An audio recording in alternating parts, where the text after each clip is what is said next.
I don't know if you've noticed, but shit is going down. It seems that unchecked police brutality, racism, economic uncertainty, and people fearing for their health in a global pandemic has the curious side effect that some people get unhappy with the government. What a surprise! Not only in the United States, but all over the world, people have been coming together in solidarity with Black Lives Matter. And conservatives are livid. They can be seen advocating for the hunting of protesters and deploying the military to quash them. If we saw this in any foreign government, we would all agree that this is tyrannical behavior. But now that it's happening in the States, conservatives can be seen cheerleading the police and the military as they violently attack protesters. Don't underestimate the threat this poses to our society. This is how democracy dies. Hypocrisy is kind of a defining feature of conservative thought.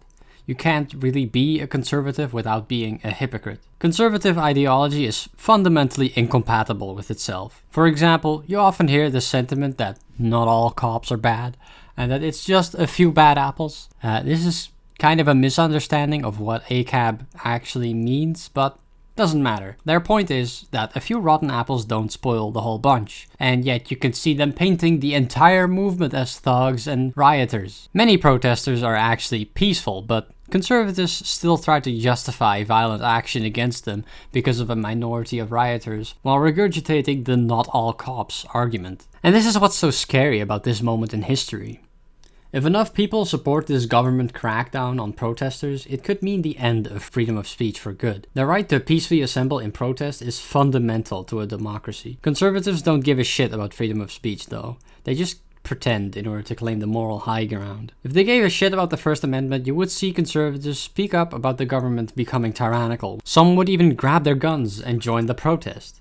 They talk big game when it comes to their right to bear arms in case of government tyranny, but of course it's all a facade. They are all but simps for the government. Conservatives have deluded themselves into believing they are anti-authoritarian, even though the government is literally on their side all the time. Remember when they protested against the lockdown? Trump could be seen tweeting in their support, and police never took action against them despite them being armed when they occupied Michigan State House. And now that their opposition is protesting, they can be seen cheerleading the violent suppression of freedom of assembly and free speech. They revel in this, they love it. You even have conservative Congressman Matt Gaetz advocating for the hunting of protesters. I often hear it said in left-wing circles that conservatives want you dead, and it's really hitting me now that this isn't even hyperbole. These people actually want you dead. Not even just minorities, not just leftists, but, well, yeah, especially those people, of course. But these people don't even value their own lives. I mean, why else would they be protesting to reopen the country in the midst of a pandemic in the first place? We know it's not because of government tyranny, because clearly these people don't give a shit about that. Yeah, I'm sure having to stay inside your house for your and everybody else's health can be considered tyranny, while the murder of a man by police in broad daylight and the violent suppression of protesters is perfectly acceptable. No, they just don't value human life. I literally cannot think of a different explanation. And this shouldn't be a surprise either. I mean, have you talked to some conservatives recently? They're fucking insane, dude. Recently, I had a discussion with one about the protests where he expressed the desire to open fire on those crowds with an assault rifle. And like I said before, this isn't a minority sentiment.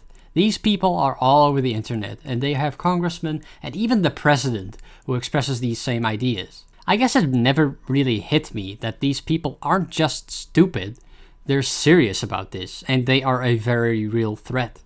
It's kind of natural to dismiss stupid people as harmless, but I think that is a mistake.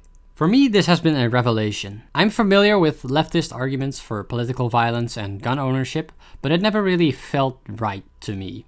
But I understand now. If you care about freedom and democracy, now would be a good idea to arm yourself. Especially if you belong to a minority group. It's important that you are able to defend yourself, because the government and the police will not do so. It has also been a wake-up call for me for how dangerous it is for someone like Trump to be in the White House. Equivocating Trump and Biden, though they both suck, is beyond ridiculous. I know you've probably heard this said a lot, but I really do not think another 4 years of Trump is acceptable. Worst case scenario, there may not even be another real election after that. Or like as real as they are now anyway.